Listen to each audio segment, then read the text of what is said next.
If you're a podcast host, listen up, this one's for you. My name is Allie Jackson. I'm the host of Finding Mr. Height, a dating and relationship podcast that I've been doing for 4 years now, sharing my positive and practical approach to dating that's built on my own life experience. And I wanted to share another experience that I've had, my secret behind monetizing my show. It's called Red Circle, and I was just telling my colleague about how much I love their platform. With Red Circle, not only am I getting a seamless hosting experience, but I also love the support I receive in ad sales. It's not just typical ad sales either. It's targeted opportunities based on my show and my life. And the platform is super simple. You just set your preferences and Red Circle matches you with sponsors that align with your show. You can vet every opportunity and their platform gives you great analytics. More recently too, my Red Circle team has brought me opportunities outside of my podcast on social media to really augment the podcast partnerships, bring them full circle. I just can't recommend them enough. If you want to give it a try, go to redcircle.com to get your free trial. That's redcircle.com for a free trial.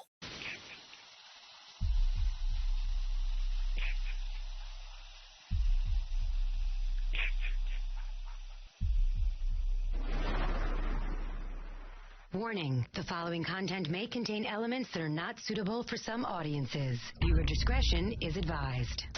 Hello, kiddies. This is yours duly, John Kassir, the voice of The Crypt Keeper. And you're listening to Slasher Radio.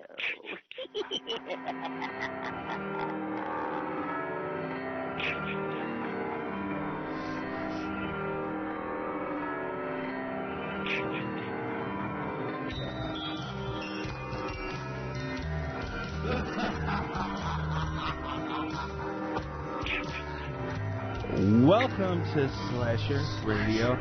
It's your boy Bones with Mr. Rob Humphrey and the cat herself. Ladies, what's going on? Meow, meow, meow.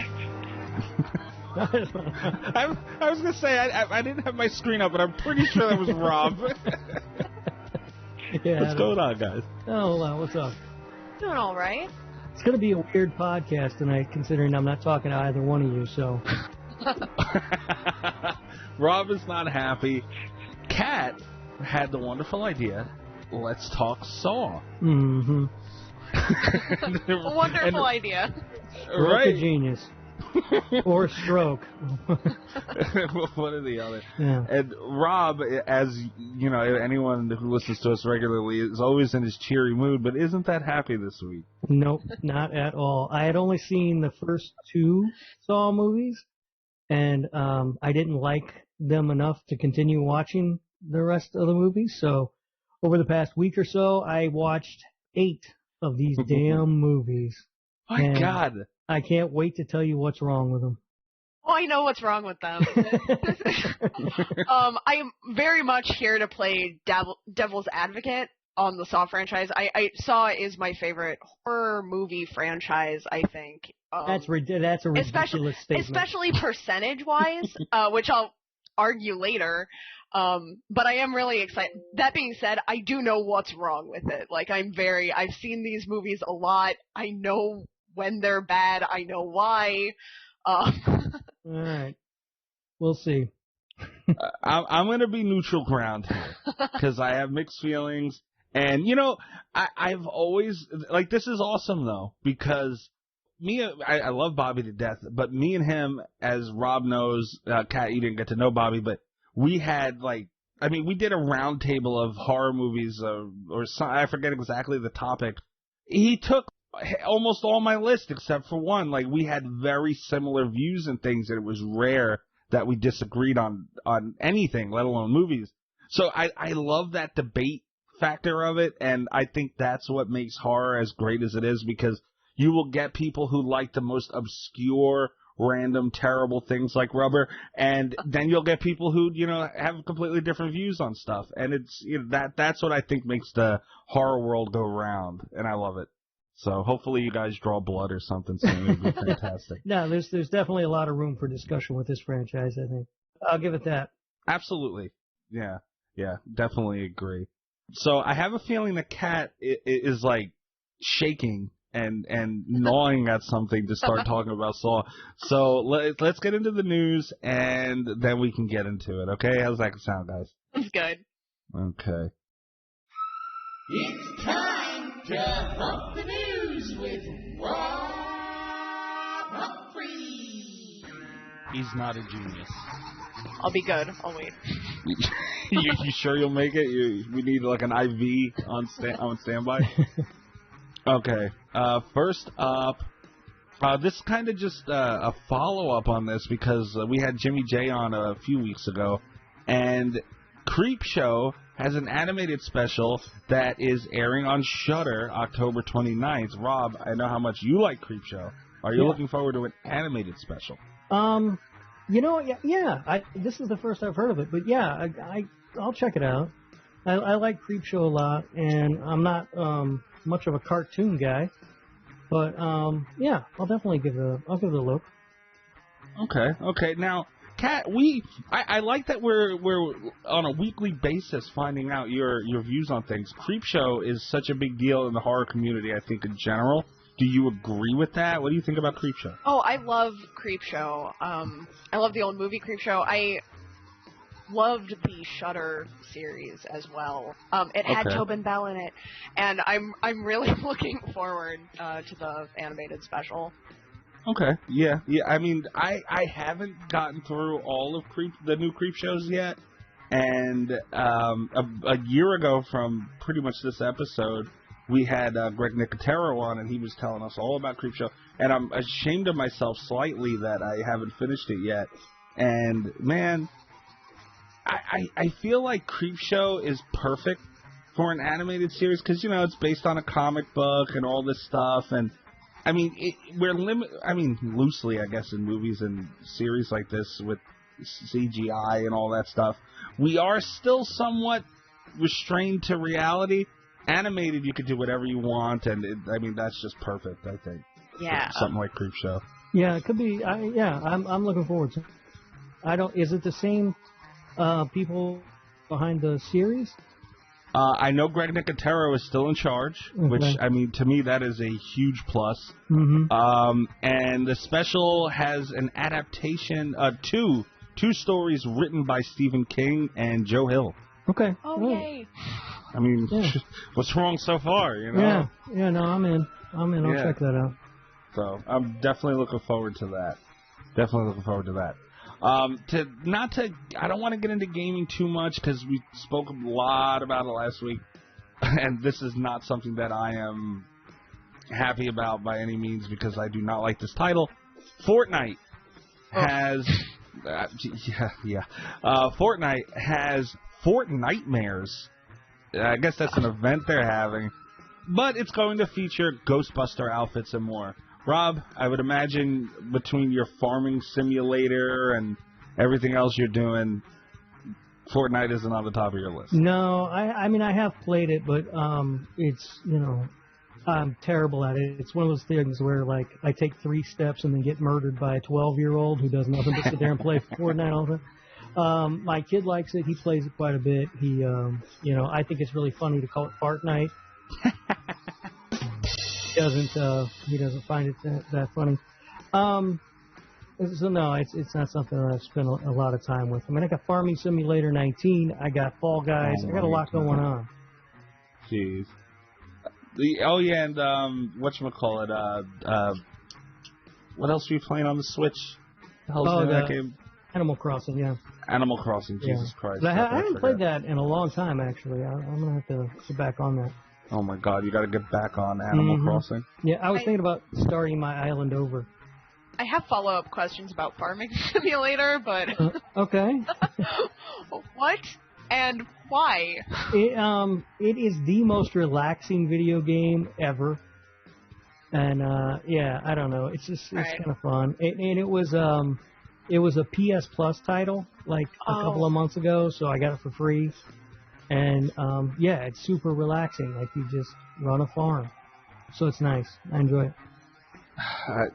I don't understand these farmers. Like, there's a goat simulator game, Kat. I don't know if I have played Goat Simulator. You have? Oh my God! And you have the nerve to chastise this man about Farming Simulator? Well, Goat Simulators, that I guess is one of my questions about Farming Simulators. How accurate is it to the farming experience? Because I don't think Goat Simulator really captures what it is to be a goat. No, I mean I'm no farmer, far from it, but it's extremely complicated. Oh my god. Yeah, like it's ridiculously involved, and so I think they have tried to make it as close as possible to like you have to buy the right equipment, and certain stuff doesn't work together. It's really involved. Well, moving away from Farm Simulator. Kat, by your response, I would imagine you're not a Fortnite fan. Like I said, I'm not either. No. But, I mean, look, I'll give them this. They had a Batman event or something or other and recently, and you know what, man? They do shit justice. And I'm not saying as far as authenticity or anything, not like that. But as far as, appearance-wise and all that stuff, dude, you really couldn't ask for more because they are a high-grade company and everything looks great. So I am kind of curious. I'm not going to go on Fortnite to see it. But, I'm going to Google the I guess call them avatars. I don't know, the skins, whatever the hell they are. I'm going to look them up and see how they look. Yeah, I really am. I'm curious enough to see that much. I'm sure I'll catch it when my kid's playing, so. I'd be like, ooh, Ghostbusters. Yeah. I hope none of our listeners are Fortnite fans because... Oh, sorry. Fortnite fans. Yeah, I know, right? You're not old enough to listen to this show if you're playing Fortnite. I agree. I mean, that's my go-to line. We were talking before we started the show about shit talkers on video games. My go-to line is go back to Fortnite. That's pretty much it. Like, it's annoying. So, I don't know. I'm looking forward to see it, like I said. And it's cool that a platform like that is going for the horror titles. Like, Ghostbusters is a classic. Good for them. Yeah. Anyway, moving on from that. Apparently, there are reshoots that is going to bring Jared Leto's Joker to Justice League. Oh, boy. I had opinions about that one, too. Really? Like what? Not a huge fan of that Joker. If I had to rank all the Jokers, I would start with Jared Leto so I could go backwards. Like, yeah, I wasn't a huge fan of that either. So I don't know why they would want to put him in Justice League, but whatever. I'm not gonna lie, I haven't seen the new Joker yet. And it's so good. How the hell? Wait, what? How could you say it's so good? And I thought I remembered you saying it was really good, and you don't like the Joker? What? No, I didn't like Jared Leto's Joker. But that was what the movie was. No, the new Joaquin one was Phoenix, Joaquin right? Phoenix. Yeah. Oh my god, I'm a moron. It sure was. Right. Okay, yeah. I Uh-oh, retard alert! completely Jared blanked Leto on was that. Suicide Squad, right? Yeah. Right. Jared Leto was Joker in Suicide Squad. I don't know what happened. Jesus, my brain farted big time. I guess I seen new Joker, and people were making a big deal about this. So I was like, oh, cool. And yeah, that's right. Joaquin Phoenix nailed that shit and won all kinds of shit for it. Yeah. So now that I fucking got snapped back to reality real quick, what the hell? I'm kind of confused then. This is such a huge budget movie. You would think that, I don't know if money was the issue or whatever. Maybe they're just sticking to their guns with Suicide Squad. I mean, who knows? Well, they've got another Suicide Squad movie coming. I don't know if Jared Leto's Joker is going to be in it or not, but I know that James Gunn is directing it, so it should hopefully be an improvement over the first one because the first one wasn't very good at all. But yeah, I don't know. Yeah. Well, I don't know what the hell made my brain fart about like that, but I mean, Joaquin Phoenix was such a huge hit. You would think, Yeah, the DC movies are just a mess. They're just all over the place, and it's so they can do whatever. I mean, I don't know how interested I am in seeing this, Snyder cut of Justice League, but I mean, I guess I'll check it out when it comes out, but. The movies they're just such a mess and all over the place that it's hard to get invested. True. Yeah, and it's a shame that DC is as much of a shit shoot, I guess, as far as movies, because I love DC and all their characters, so it's a shame. Yeah, I've always been a much bigger DC fan than Marvel myself, and so yeah, it's a little disappointing. So I came in with the MCU. I grew up with like the Batman movies, and then Right. I got more into comics with the MCU. So I came in from a Marvel side. I do like the Batman characters are my favorite overall comic book characters, both in terms of villains and heroes. So I've kind of eased more into liking DC domains, but Marvel can do a better movie more consistently, Right. I think. That being said, there were also a lot of MCU movies that I disliked that everyone else loved. So but overall, I do think Marvel can do a good movie, and that's usually where I'm at. If I'm gonna read a comic, usually it's gonna be a graphic novel of some kind. Actually, something spookier. Right. So I'm kind of on the fence, I guess, is the answer. A little bit of Marvel, a little bit of DC. Yeah. Never been a comic book fan, but definitely growing up, action figures, cartoons, and I loved the Batman movies of the 90s and all that. So definitely a DC kid growing up, but yeah, it's hard to argue with Marvel's success. Damn it, I hate it so much. Yeah, I mean, they just did it right, and they continue to, for the most part. I mean, been a couple of the movies that, maybe I didn't like as much as everybody else, like Kat was saying, but for the most part, when Marvel puts out a movie, even if it's a character I've never heard of or I'm not that familiar with, I know, there's a very good chance I'm going to come out of the theater having liked it. I've never seen any of the Marvel Avenger movies. Oh, really? Not Phase one. 1 Avengers was pretty solid. Yeah. Yeah. Especially the new one. Like, I'm just not sitting down for a 3-hour movie. I'm sorry. I'm not going to do it. That's why I didn't see the new Joker yet. They did get long. Yeah, it's ridiculous. I don't know why they started doing that. But yeah, so that's really weird that they chose him, but okay. Good for Leto, I guess. Next up, Tim fucking Burton wants to bring back the Addams Family for a live-action TV series. Holy shit. Interesting. I mean, at this point in his career, with Tim Burton, when he gets a hold of a property, you just hold your breath and pray he doesn't mess it up. You think so? Yeah, I mean, what's the last good movie Tim Burton made? Sweeney Todd. Damn, you went that far back? Yeah, 2007, Sweeney Todd. The last good. Tim Burton was my favorite director growing up, and I got super into Sweeney Todd, and everything since then has kind of broken my heart a little bit. Yeah, there's something's not right with him, and the good news is if he does get involved with the TV series, chances are he's not going to get Johnny Depp to star in it. Probably not. I mean, you guys didn't like the Alice in Wonderland? I'm looking at his IMDb now. That's 2010. No. I was so Alice in Wonderland and Tim Burton at the time were two of my favorite things in the world. I was their opening show, and it was just very disappointing. You would think the two would go beautiful together too, Yeah, that seemed perfect on paper, and Dark Shadows also hurt to sit through. Yeah, the thing with Tim Burton is I think he needs to get back to creating something original. Fair. Because whenever he gets a hold of an established property, it's mediocre at best. Okay, so I'm guessing you guys weren't a fan of Frankenweenie in 2012. Yeah, I didn't see it. Shocking. Rob, you watch everything. No, I didn't see that one. Oh my god. Frankieweenies like a good thing to watch with kids. Yeah. It did not restore my faith in Tim Burton, but I didn't hate it. It was cute. Yeah.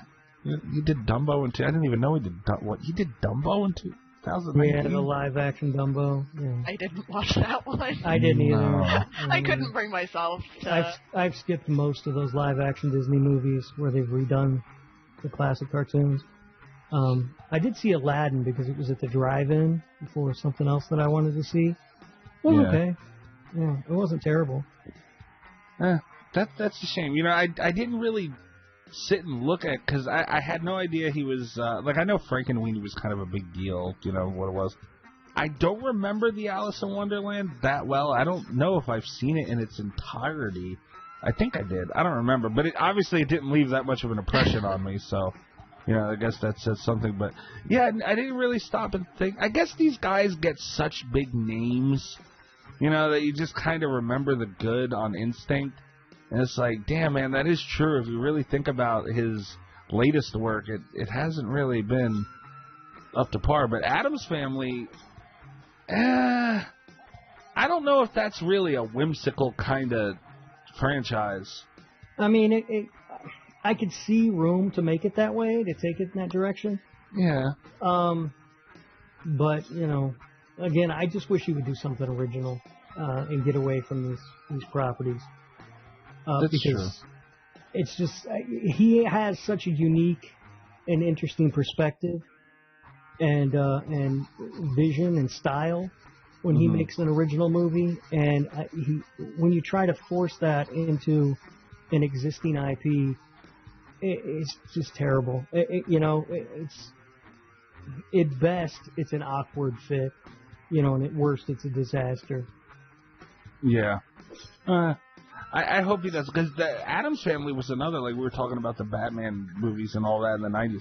Addams Family had really good movies. I didn't like those movies. Rob! No, I didn't like the Addams Family movies. I used to watch the old show, though, so I liked that. The show was very good. Kat, please tell me you have my back on this one. I tentatively I haven't seen them in a really long time. I remember liking them as a kid. I remember really liking the Addams Family movies. But I remember the show better as an adult. Yeah. Whenever those Addams Family movies are on TV, I always watch them with a smile. I've yet to regret any of them. So, damn, Rob, I'm surprised in you. Yeah, I don't even know what it was about them. I didn't like. I saw. Were there two of them? There was like three. Yeah, I saw at least the first two in theaters, and I don't know. They didn't land for me quite right. No, I don't know. But, we talk DC versus Marvel. What do you guys think? Is it the Addams Family or the Munsters for you? The Addams Family. Yeah. See, I've always liked the Munsters better. What? Yeah, I always thought the Munsters was a funnier show. It was a better show. I'm going to have you examined. With Grandpa and Eddie. I mean, I like the Munsters, don't get me wrong. Yeah. I'm not going to sit and knock them, but I don't know. They had Uncle Fester, man. Thing, Cousin It. And the Munsters had what was her name, Marilyn, that hot chick, and they, she's super smoking hot, and they're always talking about how ugly she was and stuff. Oh my God! Yeah. Give it to Rob. That was a good show. Like the weird dragon pet under the stairs. I don't know. It doesn't beat a hand. Can't remember that. I can't remember the name of that thing. Well, anyway, yeah, I always liked the Munsters better. I don't know why. That's a little shocking. Okay, well. To each their own, I guess. But yeah, I'm looking forward to that. I like I said, I do think, even though Addams Family isn't really, they do have a little whimsical in there here and there, but it is more of a darker thing, which Tim Burton does well too. I think he can adjust, and I'm really looking forward to seeing what he can do with this. I hope that I'm wrong to be skeptical, but Right. I'm going to be mostly excited about Tim Burton when they decide to finally adapt the melancholy death of Oyster Boy. I have no idea what the hell you're talking about. All right. Fair. Oyster Boy. What? He can do dark, and he can do it well. I mean, like Sleepy Hollow was really good. Oh yeah. And that's a pretty dark movie. He can do it. But I don't know. It's again, it's an existing property, which is usually bad news for him, and it's TV. Is Tim Burton? I mean, has he even done TV before? Not that I'm aware of, but Video documentary. He did something. What the hell? Fairy Tale Theater. That was in 1986. oh boy. So, not in a while at least. Yeah. He did a few TV movies, but different. Yeah, I'm not familiar with that Fairy Tale Theater either. So, yeah, I don't know. I mean, I'll probably check it out. I don't know that I'll really go out of my way to watch it. I mean, I'll probably watch, the first episode or two. We'll see where it's at after that. Yeah, it's hard for me to get invested in stuff and with TV nowadays because it's just, I don't know what the hell it is, but it's just hard for me to really sit down and watch stuff weekly, and I don't know why, because I used to be able to. The only thing that could really catch me weekly, and it's not even horror related, Walking Dead used to do it. Big Brother, man, I will sit fucking watch some Big Brother. Let me tell you. Big Brother. Right? Really? Is that show still on? Oh, it's phenomenal, dude. Yeah, Kat, do you I don't watch? You don't watch Big Brother? No, Damn it. you're alone on this one. I guess it's so hard to find people who watch Big Brother, and it's so damn good. Yeah, I mean, I watched it a long time ago, like when it was still a new thing. I didn't, but honestly, I swear I didn't even know it was still on. I watched Big Brother, like you said, at the beginning. I can't believe we're talking about Big Brother. I watched it at the beginning, and, like, you know, season 1, season 2, blah, blah, blah, and all that. And it's just, dude, I think I caught it.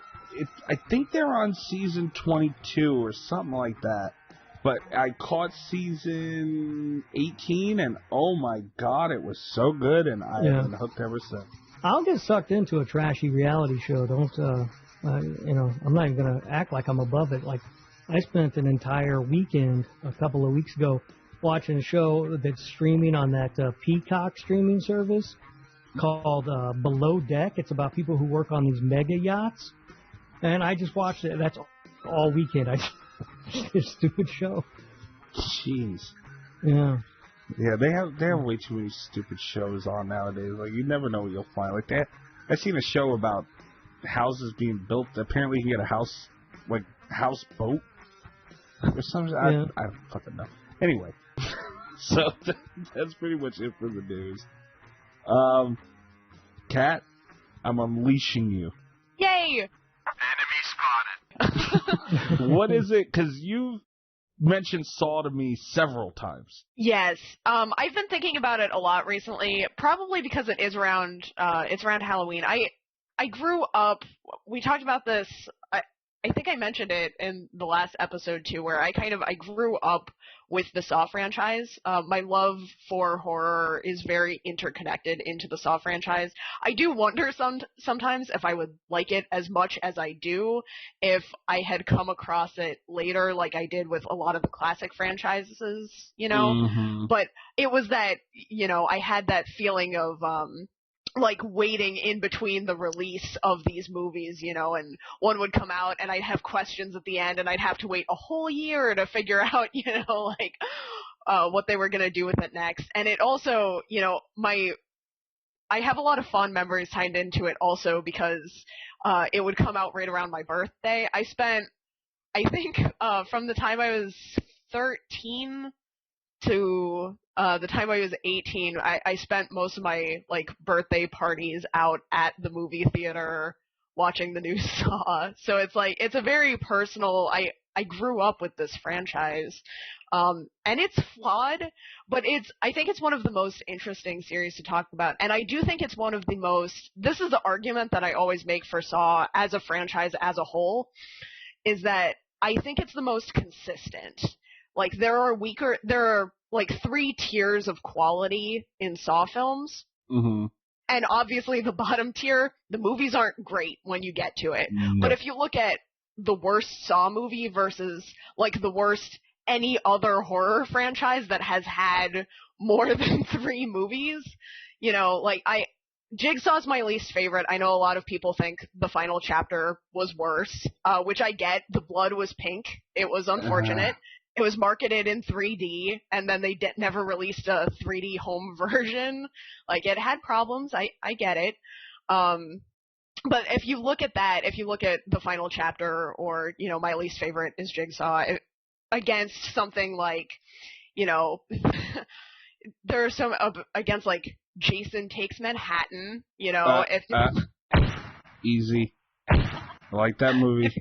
Sorry. I know, that is. I have no idea how you can possibly like that movie. If you look at it against what was the latest Hellraiser that came out? Oh God! Like the 2019 Hellraiser. Yeah. Jigsaw's better than that. Like it's not great, but if that's where the bar is, you know, like there's very little difference. I think there are no entries in the Saw franchise that are so bad that I can't sit through them. And that's something that I don't have with a lot of even my other favorite horror franchises. There's always that one that I kind of skip over. And Saw doesn't have that for me. And they all feel like a Saw movie. They all have the same few characteristics while broaching different subjects. They all add to John Kramer's backstory. They all tell a small enclosed story of their own, and they all tackle like some other interesting issue, well, whether it's on a personal or a societal level, which I really like. And the moral implications of the franchise make it fascinating to dive into and talk about, and I just think as a franchise it's very solid. Okay. I mean, that's fair. You brought up Friday the 13th in a very rude comparison to one of my favorite movies. Jason X, can I compare it to Jason X? No, you cannot. Jason X is awesome. Okay. I was going to go there, but Rob, I like Jason X as well, so I'm not going to... Jason Goes to Hell. Jason Goes to Hell. That's the one. Okay. Yeah. But see, the vibe I got, and it's not as, equivocating, look at that word. Equivocating the, how bad the movies are to each other, but I do feel like Jigsaw, because I watched that one today, so it's fresh. It felt like Jason X in terms of it got too far ahead of itself, I think, and it just, I felt like Jason X. It felt like, okay, this thing is dead. Let's give one last ditch effort. And that's what we got. But I like Jason X, so it's not a comparison in those terms. But yeah, as far as how good the movie was, I would give it the Jason Goes to Hell, Rob. I agree on that. Yeah. I need you guys to go look at Twitter and the message thread that we have going, because I want to ask you a question about the Saw 3D poster. Is that Sylvester Stallone? Yeah, that's exactly what I'm asking. Why is Sylvester Stallone on the poster? Oh, my. My name is Rocky Balboa. What? Because it looks exactly like Sylvester Stallone. Like, that is Stallone, right? I'm pretty sure that's still Tobin Bell. Yeah, right? I think that's what they want you to think, but they couldn't get him to come for the photo shoot, so they got Stallone to stand in for him or something. I think they want people to think Stallone's in this because it looks like there's a little Rambo belt around him. Yeah. It looks like he's wearing war boots and everything. It looks exactly like Sylvester Stallone. Wow. I thought you sent like something you found that was funny and you had Sly in there. And I'm like, what the hell? Get a job, you bum! No, that's the poster. I have no idea why it looks like that. In regards to Jigsaw, that was one of my least favorites of the franchise. I didn't understand what the point of it was. It just felt tacked on and completely unnecessary. Jigsaw's the only one that let me down, like the only one that I regretted, like coming out of the theater being sad. The only one was Jigsaw, and there were so many stories left at the end of 7 that I had been waiting to get picked up. There were so many ideas I had and that other fans had, and then they were all ignored when Jigsaw came back. I was like, This is gonna be it. We're gonna find out what happens to Daniel Matthews, and they're like, oh no, actually. Unrelated. One of the I took notes when I was watching the movies, and one of the things that I wrote down for Jigsaw was it feels more like a graphic episode of Law and Order than it does a Saw film. Bro. Okay, Rob, you walked me right into one of my biggest points on it, and I do want to hear. All right, go. I'll get into it first because I do want to hear because you really, really weren't happy when Saw was brought up, and it seems like your mind hasn't been changed, which I'm surprised. But dude, I like the first, second, and third Saw. I will really stand true to that. Yes. But as it went on, it felt more like a cop series than anything else. And Rob, I'm glad it wasn't just me. Like I really thought. That's where it was like, I was like, what the hell happened? And you noticed it too, which is fantastic. I thought it was going crazy. Yeah, no, Mikey, you know me. I'm extremely open-minded and willing to accept other people's input and opinions on things. You're a big phony! But boy, was my mind not changed on this Saw franchise. I will say that upon rewatching them, I did actually enjoy the first one and the second one. The third one. I didn't like. No. Yeah, no, I was done. And that was pretty much it. There was one other one I kind of liked. I think, though, part of the problem is what Kat made reference to earlier. This is not a franchise that I feel like you can sit down and watch one after the other, which is how I did it. And I didn't, not all at once, but over the course of a couple of days. Okay. And I think that the problem is it's very formulaic, and you see those patterns and you see the formula right in your face when you watch them one after, right in a row. It stands out so much so, there's going to be, obviously, the traps and everything, and then there's going to be, they're going to fuck with the timeline so that you think something's happening concurrent to other events, but then you find out that it already happened in the past. And then at the end, they're going to reveal some weird twist, and then somebody's going to say game over and shut a door. Right? Yeah. I mean, that's a Saw movie. And so when you watch that 8 times in a row over the course of a couple of days, you start going, oh, Jesus, this is fucking torture. Yeah. And so I do think it probably would have benefited seeing them when they came out, with a year in between and the build up and the excitement leading to the new one. But I'd like to hold up comment for me. on that as well. I have an annual Saw marathon that I do. It started as a double feature. And I thought it was funny the next year when the third one was released to DVD to also add that one in there. I've actually seen the Saw movies I marathon them every year, back to back. And they are formulaic. I think that there's enough difference in the tone of the stories, at least for me, that they don't feel that even with the formula, I don't feel overwhelmed by it. But what really gets me is I think the closer you watch them together, the more tragic John Kramer's backstory seems. Because it's not just the arc that you're following for each individual movie, it's his mindset throughout, the becoming of Jigsaw and all of the killings, it's one of the reasons why I like the franchise is I think Kramer's a very interesting villain. I looked at it actually quite the opposite way, in that I feel like these movies and this franchise would have been better served to be just to keep it simple. Mm-hmm.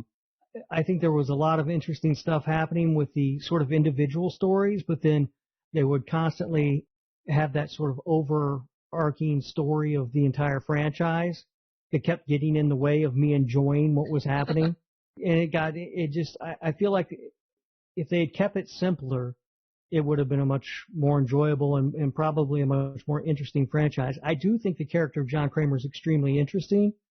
There's a lot to explore there. I'm not sure that they explored it to its fullest extent, though. I think that they think they did, but they didn't. Mm-hmm.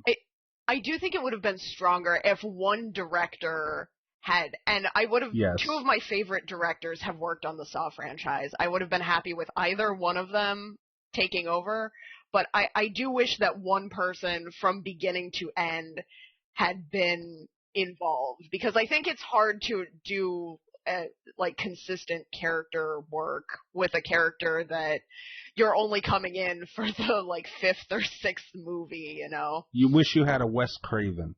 Yes. Something like that. We all wish we had a Wes Craven. Yeah, right. That is very true. Although, there were also, because Nightmare on Elm Street is also one of my favorite horror franchises. Oh, hell yeah. And there were some issues in working on Freddy's character as well. Yeah. Well, that also wasn't perfect. Well, Wes walked away from that franchise for a long time, though. That was a whole mess. So, I don't know. I got, okay, so they would do a twist at the end of every movie, basically, right? Right. Yes. And I got really annoyed because then they would go through the process of walking us through the twist, and it was almost like they were elbowing me in the ribs, going, ha ha, see how clever we are? And I'm like, I don't need you to spell it out for me. I get it. Yeah. I understand what's happening here. It just, I just got really annoyed with that really quick. It helped me as a younger viewer, as maybe I shouldn't have been watching Saw as young as I did, but as a younger viewer, that was something that really helped sell me on the first one. And then, because I was young, I wasn't paying, like, the closest attention during the movie. And then when they walked me through the twist, I was like, oh, I get this, even though I had one eye elsewhere. And then, for the second one, I was a little bit more invested. It's also something I think adds to, like, rewatchability in a weird way, because normally stuff like that really bugs me, and it doesn't in Saw. And I think one of the reasons is because they do walk you through enough. Take the first one as example. They walk you through, it wasn't Zep. Zep met John at the hospital, and John was really Jigsaw the whole time, and he's gonna stand up, and they had the flashbacks. They walk you through it in the last couple minutes before the game over, but they don't show you everything. Right.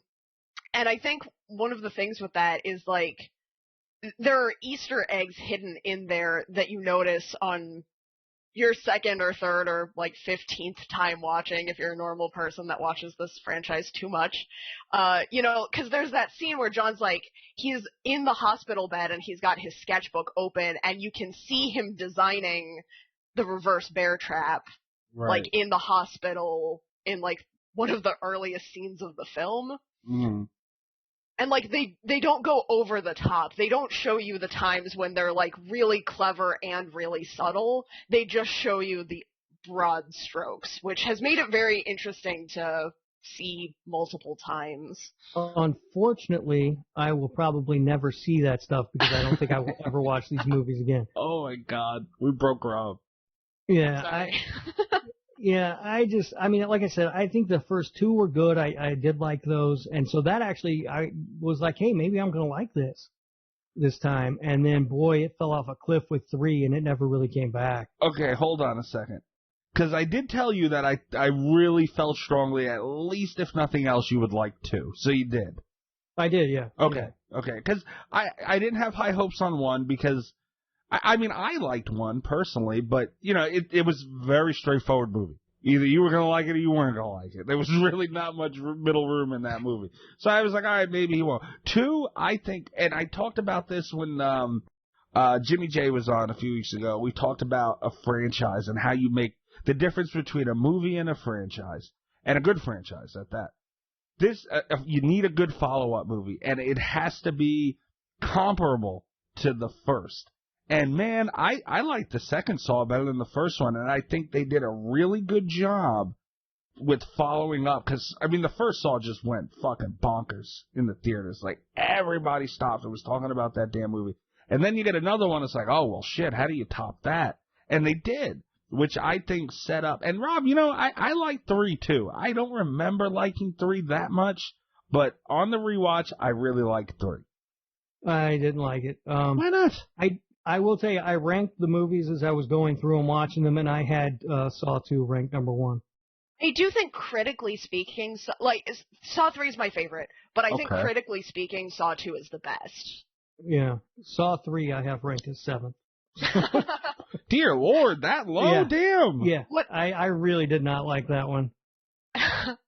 I was talking about how Saw, the twist was like one of the first plot twists that ever got me, was the first Saw movie. I was very surprised that they had the guts and the capacity to double down on 2 and get like a second twist in there. And then 3, I went in, I was hyper focused. It was the first one I got to see in theater. I was so laser focused. It's like, I'm not gonna miss whatever the twist is. I'm gonna catch it this time. And it was the first one that went really hard into the gore, and I got so distracted by everything else that was going on. I think it was maybe the most effective use of, like, oh, you wanted gore, huh? Because usually those movies are not my favorite. But 3 actually used it to its advantage, because the plot twist, they did like a double whammy plot twist in 3. And it was and I was so distracted by everything else going on in the movie that even though it spelled out very clearly from the beginning, way over my head, like the first viewing. Well, also, there was a lot less Shawnee Smith in this franchise than I thought there was going to be. Like, I thought she was a real major player in these movies, and she's only in the first couple, and then she's gone. That's also why I liked 3. big fan of Shawnee Smith. I was very sad that she was not the new Jigsaw. Yeah. You know, I remembered that too, Rob, and I thought I was losing my damn mind. She wasn't in any other ones other than 4. I mean, these movies blend together for me. So she was in one other one, wasn't she? After the third? I don't remember her being in another one after the third, but I could be wrong. She had like flashback cameos, but she was not actively in. Yeah. I feel like they fucked up with that. Well, maybe she didn't want to do it. Could be. It could be. You know what I mean? Yeah. I mean, I don't know why she's not there. I just know that I associate, like when I think of Saw, obviously the first person you think of is Tobin Bell. Right. But then her name was always the second that I would think of when I thought of the franchise, and it turns out she's only in, not even half of the movie. See, that's the main thing. Well, there's a bunch of things that get me later in the franchise, but that's the main thing that really has me scratching my head. Like, they didn't really know, and like you guys mentioned earlier, it could be difference in directors and writers and all that shit, but man, who the hell is the face of this franchise? Like, I mean, I guess it's Tobin Bell. Yeah, it has to be Tobin Bell. Like, but then he dies, and then he doesn't, and then he's not. And then you have Amanda, and she's in there, but then she's out of there. But she was so prominent that you remember her longer than she was. Yeah. I mean, now we got Sylvester Stallone. My name is Rocky Balboa. I don't know who the face of this franchise is. And I think if they were going to kind of cut off Tobin Bell, they should have stuck with Amanda, man. She should have been the one. And she wasn't. That sucks. Yeah. I would have enjoyed it more had they stuck with her, I think, just because she's a lot of fun to look at. But so anyway, I was just surprised because I thought she was going to be in more of the franchise than she was. Instead, I had that cop guy who kept showing up. And I'm sorry, I could not tell the difference between that guy and the FBI guy. Strom and Hoffman look so much alike. Yeah. That's a mistake. I have a note in these, like, the one movie where they're both in it a lot. I'm just like, which one is this? Okay, who's this? Which one is that? Because they look, I'm like, are these guys fucking twin brothers? What's going on here? Why are they exactly the same? It's wild, because if you look at pictures of the actors, they don't look anything alike, but if you watch Saw 4 or Saw 5, it's almost impossible to tell the difference between the two of them. It was driving me nuts. And as stupid as it sounds, that's a big mistake, I think. It is. Because you already have a movie, a franchise, that's so confusing. And they're jumping here, and they're jumping there, and they're back and forth all over the fucking place, and there's a lot to catch on with. The last thing you need to worry about is who's this. Because I have that too. 5 has 2 detectives that are working on the same case that look exactly alike on 2 different timelines, fighting each other because one is secretly the new Jigsaw, and it drove me crazy. Like, who did casting for this? I know. Yeah. I know. And, I can't get over it. I really wanted it to be, if it wasn't going to be Tobin Bell, I wanted it to be Tobin Bell, but it should have been Amanda, man. Like, I didn't like the cop, dude. I really didn't like him. Right off the bat, it rubbed me the wrong way with that. But, you can get over it. Like, if a movie like that, you're in it for the gore, you're in it for the kills, so if those are good enough, you won't be unhappy. But, like, I don't know, it's just, this franchise lost its face, and that's really hard to over. We just talked about it recently with Season of the Witch, Rob. You don't have Michael Myers. Like, it's always going to be there. That. Do you want to open up this can of worms? No, we did not in front of Cat. Kat, I'm going to put you on the spot. What do you think about Season of the Witch? Not to get off topic. So,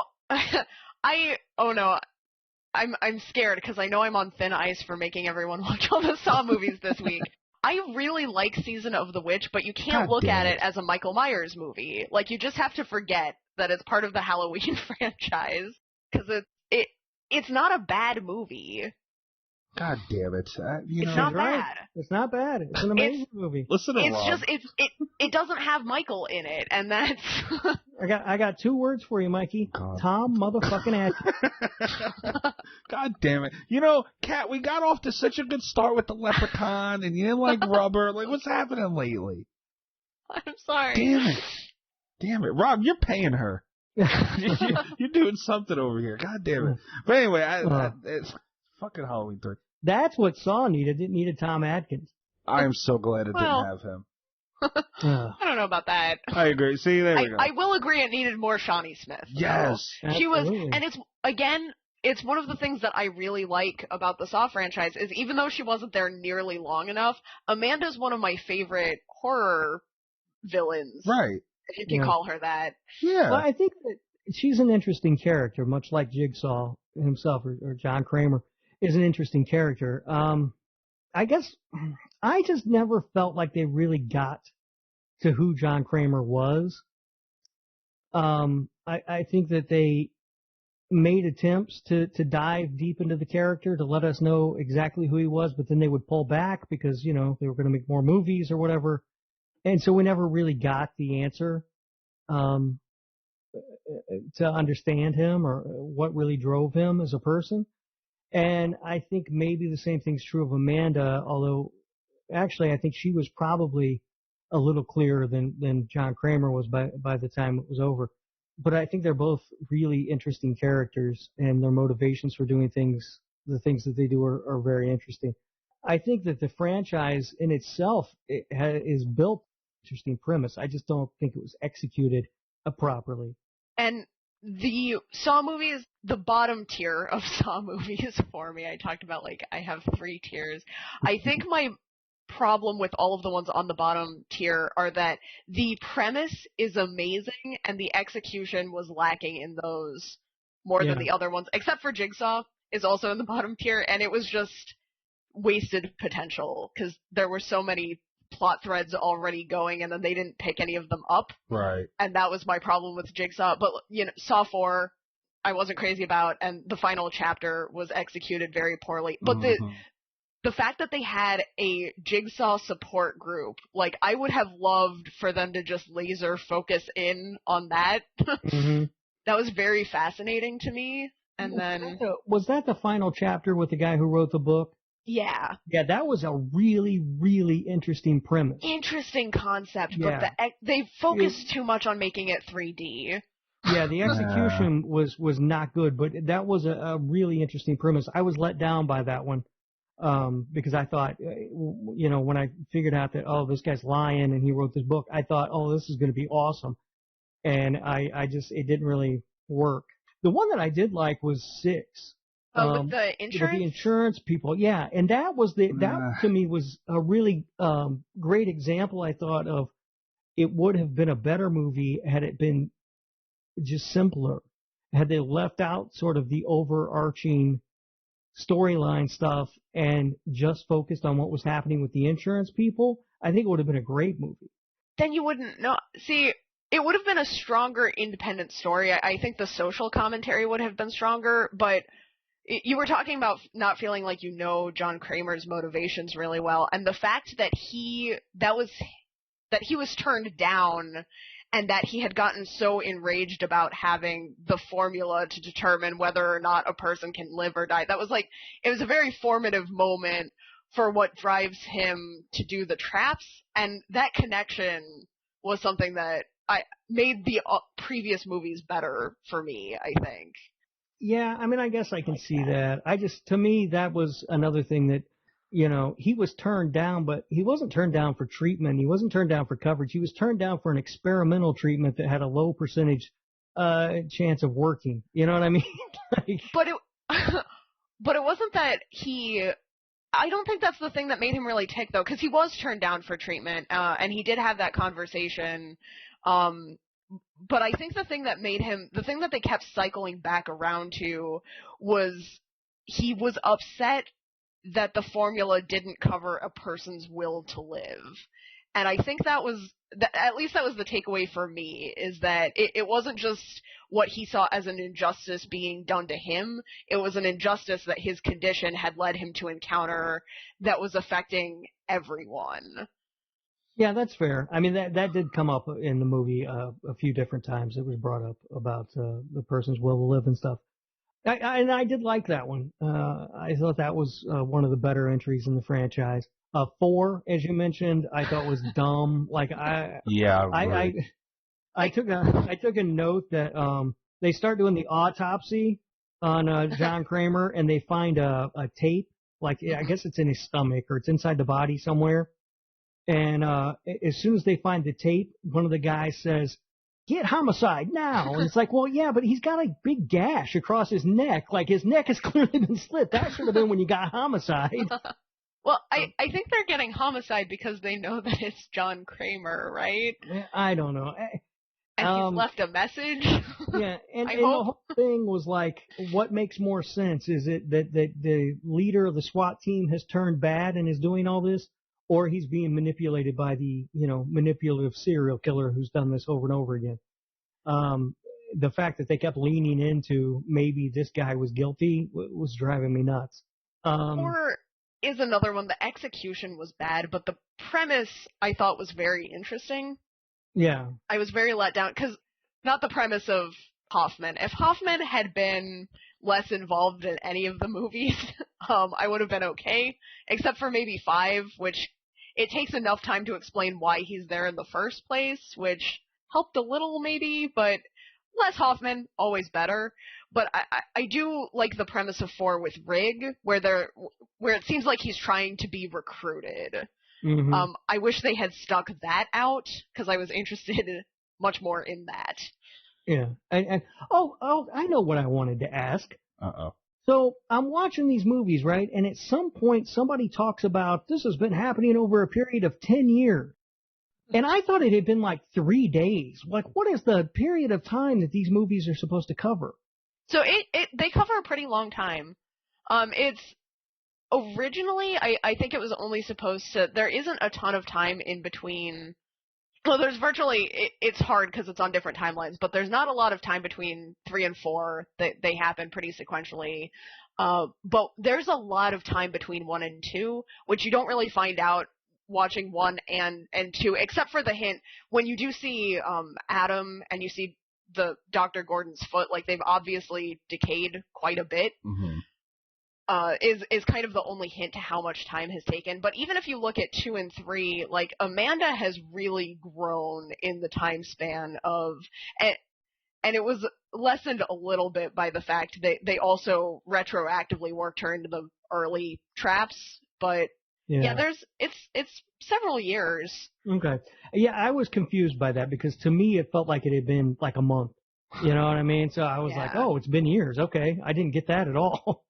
Yeah, and I could see that's what I think hurts the franchise the most, the time, and whether it's too far ahead, they're moving too far behind. They were all over the place with their time in several movies, and not that it's a franchise, you shouldn't really pick it up and put it down and all that. Like I get that. But it's like, man, you gotta be a little bit more, a little more consistent with it. And that was really my main issue. Because it's like, well, wait a minute, what the hell, where are we here? It had a couple moments like that, which I don't like that. They could have named this thing Flashback the Franchise. That's hilarious. Yeah, I mean, it was driving me nuts. And every time they'd flash back to something, I'd just roll my eyes like, oh, here we go with this bullshit again.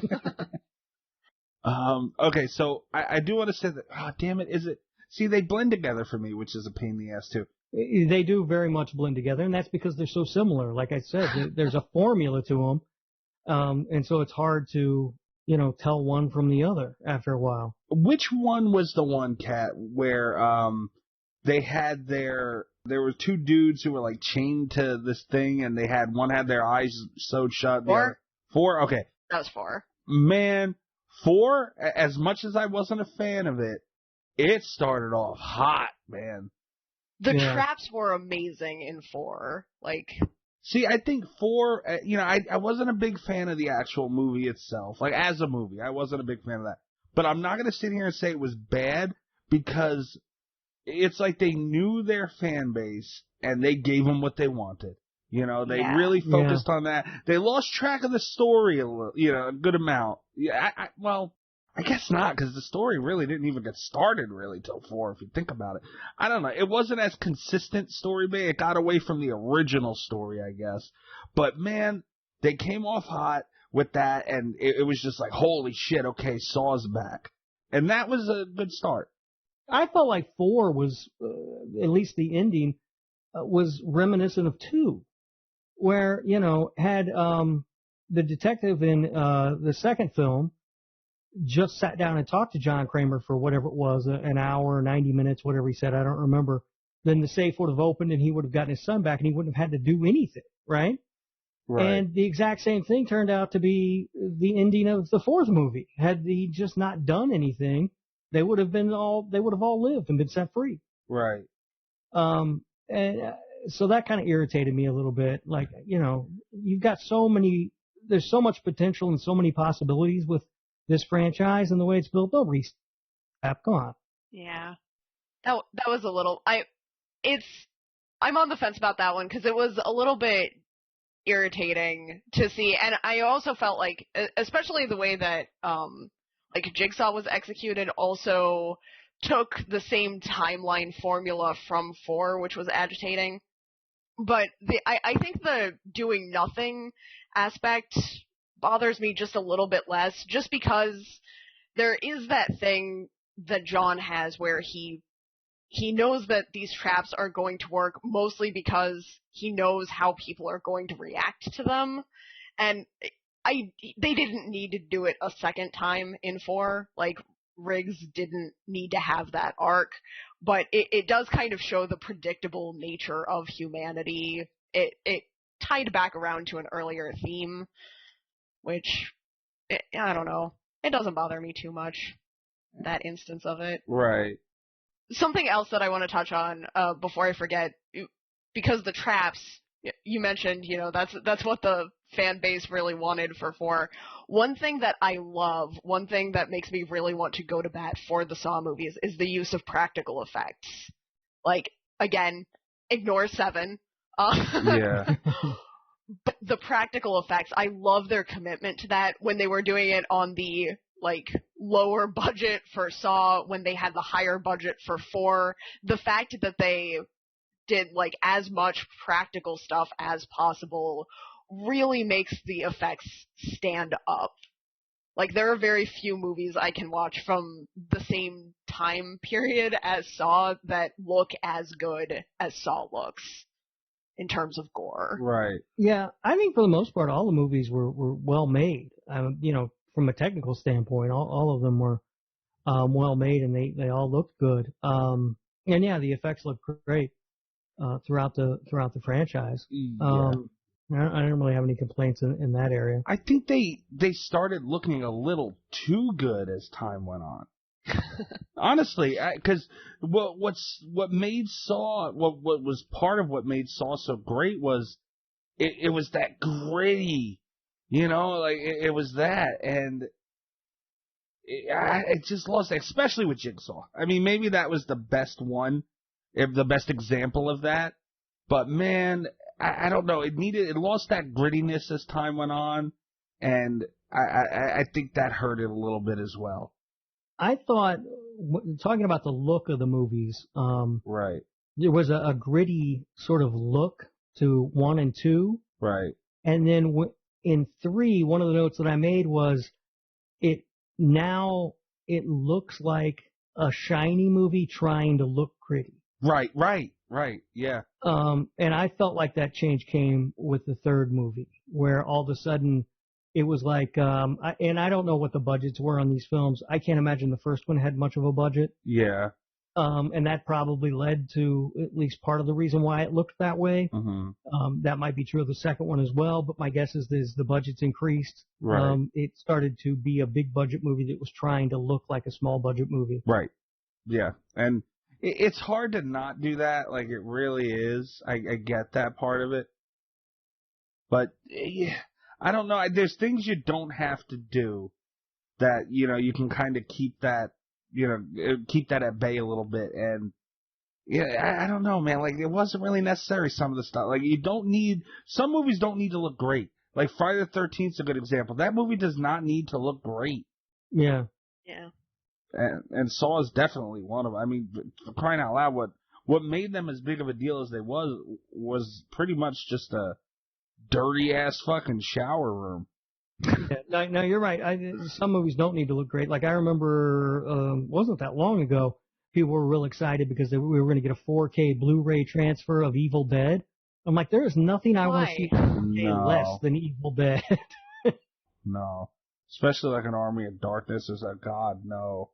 Yeah, those movies do not need to be 4K. Maybe the remake, but other than that, the other ones do not need to be in 4K. Yeah, no, they really don't. They really, really don't. I mentioned the jumping around thing. You know, another thing that stuck out to me, especially later on, it's mainly in Jigsaw. They really, really could have found a better way of playing those tapes. And what comes to mind as a perfect example, Paranormal Activity.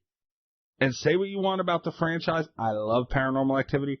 They grew. Like each, they started off with just the cameras on the stand and all that, but they eventually grew to security cameras and then this and that. And it was really cool to see the growth in technology kind of, help that along and utilize that the best that they could. I mean, damn, man, they still had a fucking old school tape recorder on the bottom of the thing in 2017, 18 this came out, whatever it was. Yeah. Could have used that a little bit more. That was a little lazy to me. Yeah, they could have had some kid pick it up and go, what the hell's this? Right. Yeah, right. Yeah. How the hell you work this thing? Right. Yeah, so, we also passed over, we got to see Tobin Bell's Peach. Sweet Jesus. In this franchise, which I thought was special. That was great, so. We did? Did I miss that? Saw 4. Saw 4. He's pretty close to the opening shot, right? Yeah. He's like laid out on the autopsy table. The autopsy table. Yeah. That's right. I remember. Not to make fun, a huge fan of Tobin Bell. I love and respect this man, but Rob, I could see why you missed it. That's all. Yeah. A little bit of Stevie going on with Mr. Tobin Bell. Well, maybe he's a grower and not a shower. You know? It had to be. He was laying on a metal table. I'll give him the benefit of the doubt. It had to be cold. Yeah, it's cold. Yeah, it's cold. Might have been suffering from a little shrinkage. We don't know. Yeah. Rob, you went into this kicking and screaming. Uh-huh. You're still kicking and screaming. I kicked and screamed throughout it, and I'm still kicking and screaming. What do you think there was anything? I know it's a blanket statement, and you could probably list a million things, but what do you think the biggest problem? If you had to name one thing, what do you think the biggest problem with this franchise was? Well, there's a lot. I know you could name, and that's what any franchise. Not to pick on this one, Cap. Oh no, it needs picked on a little bit. Right. Yeah. I mean, I guess the biggest thing for me, was I was losing interest because of how formulaic they were. Okay. And I realize that that's a weird thing to say because I've said that my favorite franchise is Friday the 13th. Sure. You don't get more formulaic than a Friday the 13th movie. Yeah. The difference between the two is that the formula for Friday the 13th is very simple. Right. And the formula here is not. Mm-hmm. I got the sense that at times I felt like the filmmaker was talking down to me. Oh God, you don't like that? No, I don't. Not at all. Like I said, there were just a lot of times where I felt like they're going, ha ha, look how clever we are. Bet you didn't see that coming. Whatever, man. Just make your movies. Yeah. And I don't think that overall this franchise has the sympathy for the victims that it wants to pretend to have. Yeah, I could see that. Across the 8 movies, there were numerous missed opportunities to do something really great. And more often than not, they did something that was at best mediocre and at worst awful. Ooh. Outside of the first 2 movies, I don't think that I would ever rewatch any of the other ones. Okay. I would probably go with just it, the director and the writer, like Kat had pointed out earlier. I think that is, and we've seen it happen with other franchises, but with a story like this, and like you said, there's complexity involved, in a lot of it. You know, and it's like to go different directions with something like that is difficult. But man, I will stand by the first one, classic. You know, you can't really take much away from the importance of that movie and the impact that it had when it came out. The second one was great. You know, I would put that up against most movies, and it would contend. Third one I like too, but then that's when it started. Like, you know, it's kind of like Final Destination, I think, where the first few were really good, and then you had, to me anyway, personally, all the rest of the movies had moments where you're like, oh wow, you know, it flashed its greatness here and there. And it's like, oh wow, you know, that's really good. But yeah, I could see where Rob is coming from, where it was kind of the same song and dance for the most part throughout it. But, you know, Kat, you picked it. This is when you really sit and, like, I've never paid attention to the movies before. Going through it, watching it to talk about it here with all of us. There's a lot going on in these, man. You really picked an enigma. Yeah, and it's what I love about it, because there are usually, I think, one of the biggest, and it's kind of like the Friday the 13th thing, you know, where it's say you don't really like formulaic movies, even though you like it in somewhere else. It's normally one of the biggest crimes that a movie or a franchise can commit, for me, is not living up to its potential. But Saw, I think, showed what it could do often enough and regularly enough, consistently, to the point where I feel like there's always things to think about, there are always things to discuss, there are always new angles, and it's kept me engaged for a really long time, like more than I ever expected. I will give them credit for that. They aimed higher than most horror franchises aim. You know, it felt like they really had something to say with these movies, as opposed to, as opposed to Friday the 13th, where there's nothing to say, it's just fun. So I do give them credit for that. They tried to do something lofty. I think they were aiming for the same sort of societal comment that maybe Romero made with his Dead movies. The problem is they fell short of the mark more often than not, in my opinion. Mm-hmm. Whereas Romero pretty much hit it dead on every time. But you know, yeah, you have to give him credit for that. I admire anybody who swings for the fences, even if they strike out. Oh, okay, yeah. I could see that for sure. Kat, did you have anything you wanted to mention on this that we haven't touched yet? Obviously, I could talk about this forever. The one other big thing, and it comes back around to like my special effects thing a little bit, right. Just that the editing in the first two is so incredible.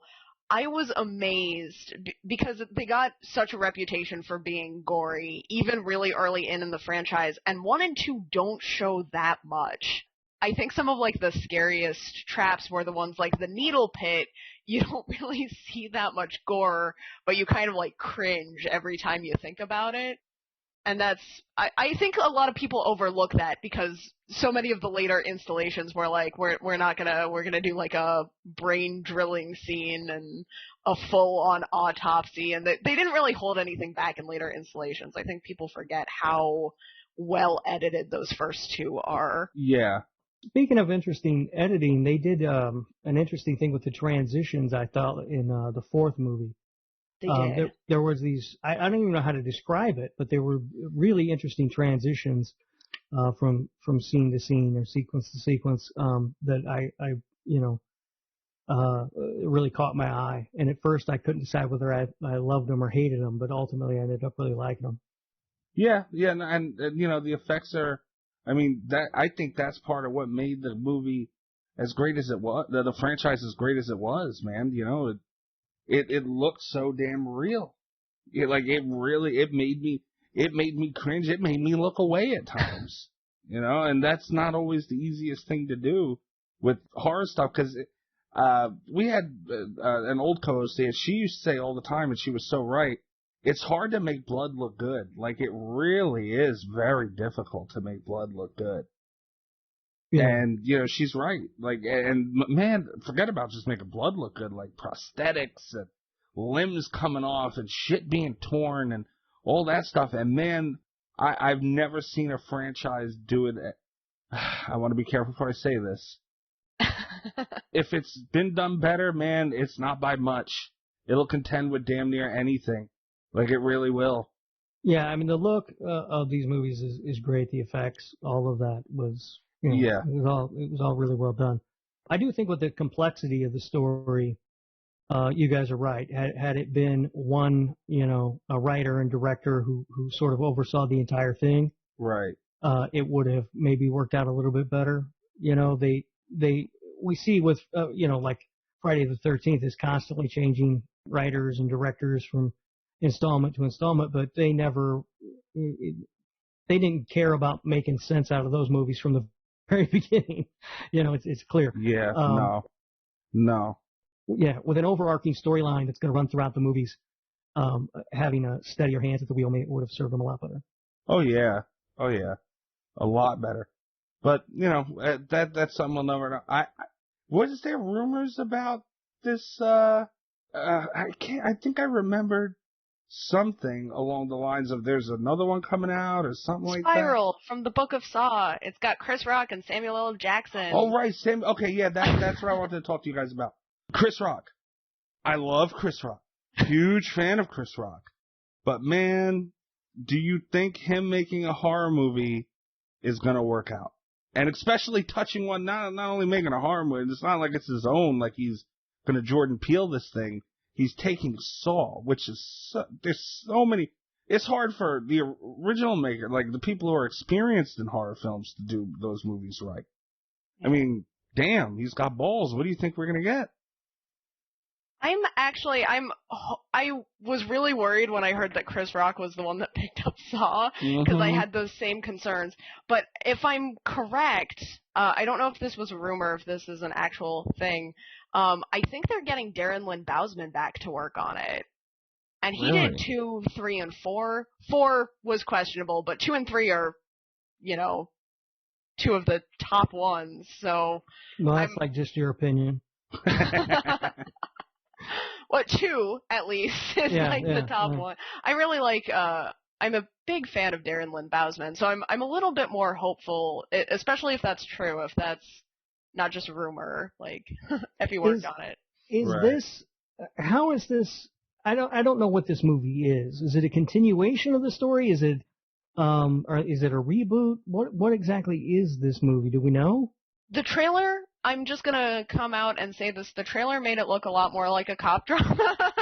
Yeah. Like, if you're worried about that in the later Saw movies, the trailer for Spiral is not gonna reassure you at all. Oh, yeah. God. So I will say this, when I heard there was going to be another Saw movie, my initial reaction was, oh, I can't wait to not see it. And then I found out that Chris Rock was involved, and it piqued my interest. I want to see what he does. Do you? Yeah, I mean, I don't see why not. We've seen people come from the world of comedy and do well, and obviously the go-to example is Jordan Peele because he's made 2 amazing movies. But you know, let's not forget that Danny McBride had a hand in making the latest Halloween film. Yes, very true. I was shocked when I seen that. I was like, yeah. Holy shit. And there are a lot of similarities between horror and comedy in the way that it's performed and also just sort of the place that it comes from. Right. What's the saying? Something like, there's no comedian comes from a happy home. Yeah. That sort of thing. There's always a darkness there. Yeah. And also in performing, performance-wise, they're both very reliant on timing. Mm-hmm.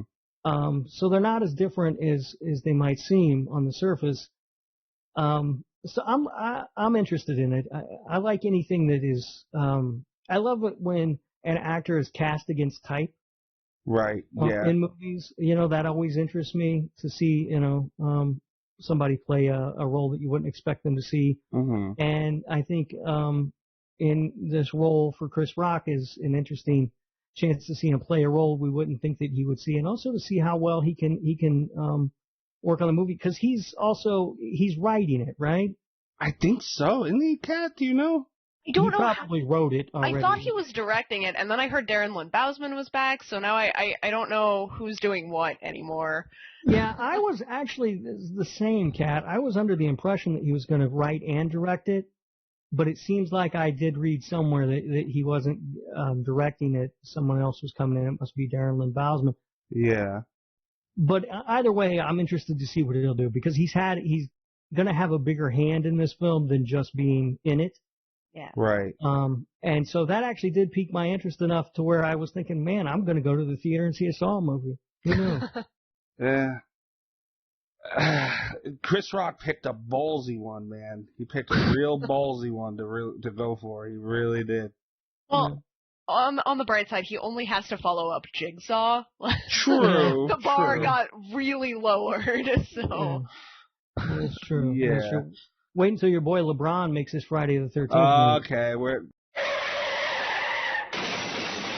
we are not about to talk about LeBron James. I can tell you that right the fuck now. No. That is not happening. No. God, Rob, why you gotta piss me off the way you do? No. Why? I refuse. It's what I look for. Obviously it is. Obviously it is. But yeah. So I mean, that's all. I'm gonna watch this. So I'll tell you what, it'll get me to at least watch the damn thing with Chris Rock involved, and that's something that I couldn't really say otherwise. You know, Yeah. like shit. Yeah, it has Samuel L. Jackson in it too, doesn't it? It does. It does. It I think does. they're partners, Yeah. I'm not going to hate that. maybe? I don't know, but yeah. So it's worth a watch. We will see how they do. All right, guys. I mean, that's all I could think of to mention on Saw. I mean, Kat, you are 2 weeks in now, and you've already pissed Rob the fuck off, and that makes me super happy.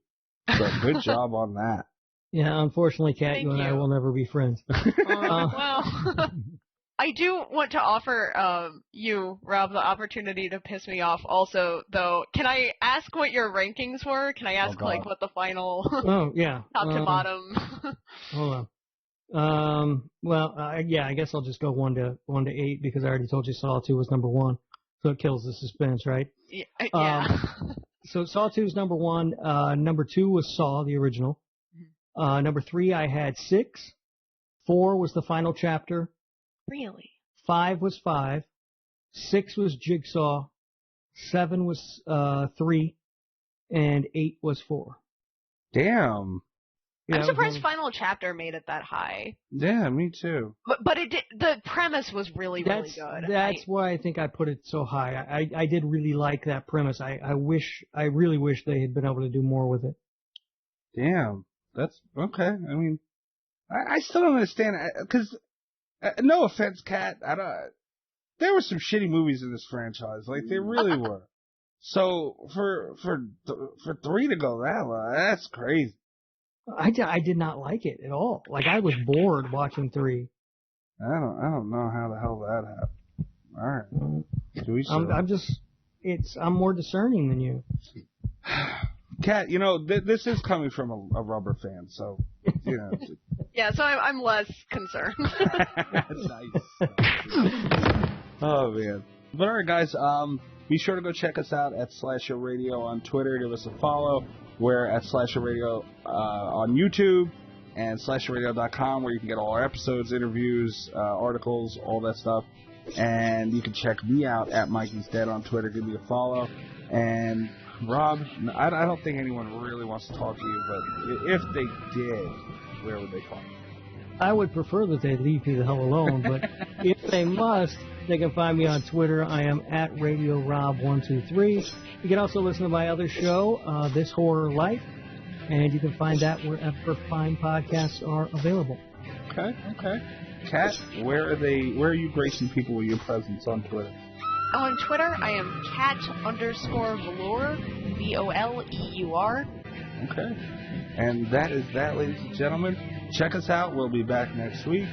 And good night from Slasher Radio. All the best of Slasher Radio podcast.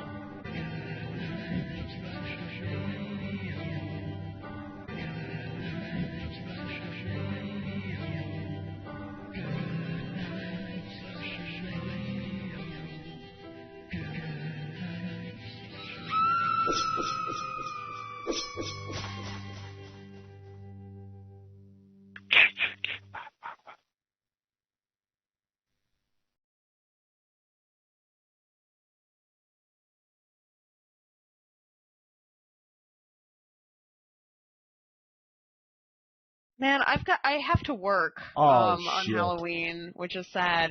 But I will be running spooky Dungeons and Dragons sessions. Damn, okay. That's what I do for a job. Like, it's not exciting or Halloween themed. That's just my life. But yeah.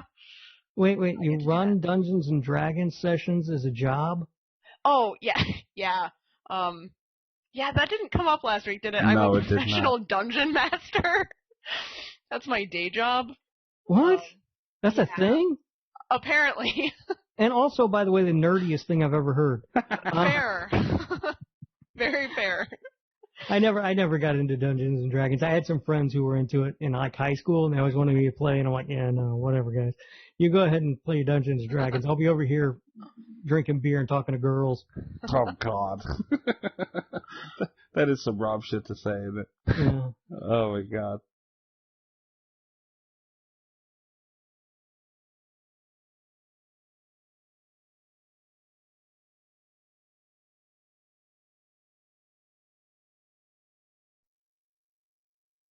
Okay, ladies and gentlemen. Well, just ladies. So that's a show, isn't it? That was fun, guys. Cat, who the hell pays you to play Dungeons? So, I spent last year. I got hired to do movie reviews, horror movie reviews for the Dead Walk Online. I live in the dream, and this year just lockdown started, and I was like, oh, I'm probably going to be fine because I work from home, and they immediately shut us down. They're like, we can't be doing this for a while. We're going on temporary hiatus. And then, you know, like a couple months later, I'm looking for a job because it's like I haven't heard anything back, and I'm broke. And Yeah. So yeah, I was just like, I had put in a bunch of applications, and I hopped onto Twitter like as I'm lounging around, and I saw this thing that was like, open call for dungeon masters, and I was like D&D? And so I sent in a thing, and I was like, what are the qualifications even for this? I didn't know this was a job. And they're like, have you run 5th edition before? And I was like, I like for a couple friends, and they're like, we have 2 modules that are like very horror based and fucked up. Would you run those? And I was like, please, like, absolutely. I don't care what they are. I haven't read either one of them. They're like, Damn. wonderful. You're hired. I was like, oh. Nice. All right. Yeah, I saw it said on your Twitter profile, it said something about a dungeon master, but I didn't know if that was Dungeons and Dragons or like some weird sex thing. Everyone thinks it's like a weird sex thing. Yeah. That's like the most. But no, Dark Galaxies Gaming pays me to play Dungeons and Dragons all day. So. That's not bad work if you can get it. Right? Yeah. Yeah. Damn. I wish I could find someone to pay me to get my shit pushed in on Dead by Daylight all day. That'd be fantastic. Yeah. I think more people would pay to watch you die than you realize, Maggie. Well, I mean, hey, man, the Dead by Daylight's the fucking game. I can tell you that. I can tell you that. If you're a podcast host, listen up, this one's for you. My name is Allie Jackson. I'm the host of Finding Mr. Height, a dating and relationship podcast that I've been doing for 4 years now, sharing my positive and practical approach to dating that's built on my own life experience. And I wanted to share another experience that I've had, my secret behind monetizing my show. It's called Red Circle, and I was just telling my colleague about how much I love their platform. With Red Circle, not only am I getting a seamless hosting experience, but I also love the support I receive in ad sales. It's not just typical ad sales either. It's targeted opportunities based on my show and my life. And the platform is super simple. You just set your preferences, and Red Circle matches you with sponsors that align with your show. You can vet every opportunity, and their platform gives you great analytics. More recently, too, my Red Circle team has brought me opportunities outside of my podcast on social media to really augment the podcast partnerships, bring them full circle. I just can't recommend them enough. If you want to give it a try, go to redcircle.com to get your free trial. That's redcircle.com for a free trial.